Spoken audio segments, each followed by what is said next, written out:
Okay, video number 3 of creating a dynamic index sheet for my Excel workbook. So we're going to use powerquery, and the way we do that, if I was going to do this from scratch, which I'm not, is to go to data, and I'm using Office 365. So if you're on a current version of Excel, it will look exactly like this. Get and transform data. You go under data, get and transform, and you would import from a table range, which is back over here. Alright, so I'm not going to do that. What I'm going to do is come over to my cloud storage, and I have this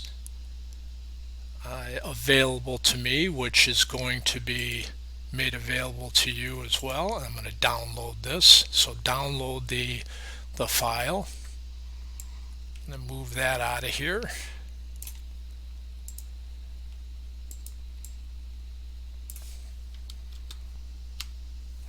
And I have this download sitting here. So now we're going to go into Power Query,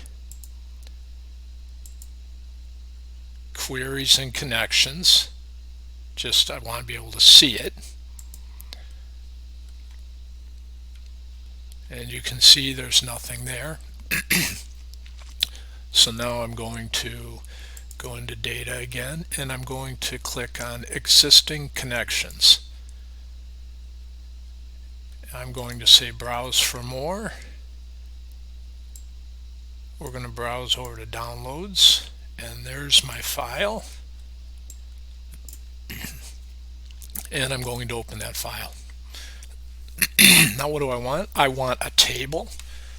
I do want it in the existing worksheet, and I'm going to put it at cell A10. I always like to give myself a little room up at the top, and that's all I want to do.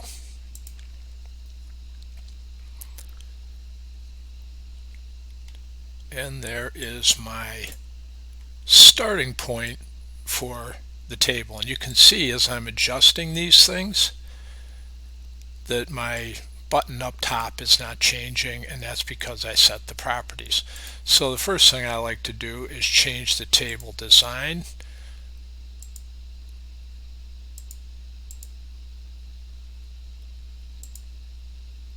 And I'm not sure why I'm not able to.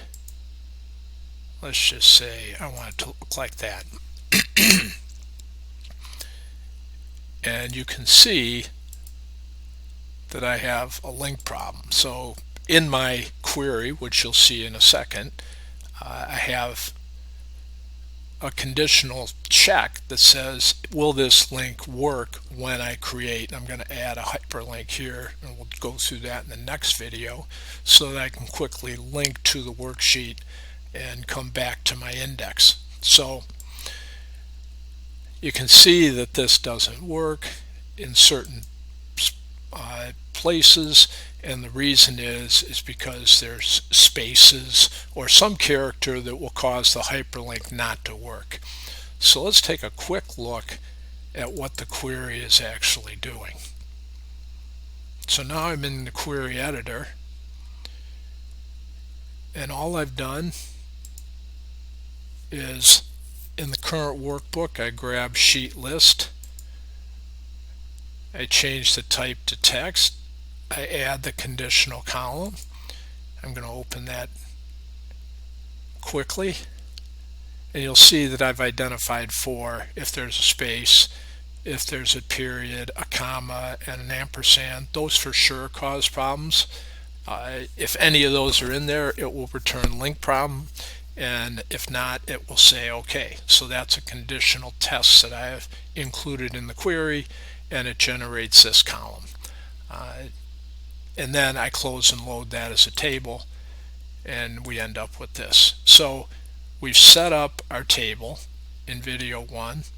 In video 2, we've automatically updated with the update the sheet list button, and in this video we have imported the query connection to get the data and create this index page, which will in the next video we'll deal with expanding this out a little bit. So see you next video.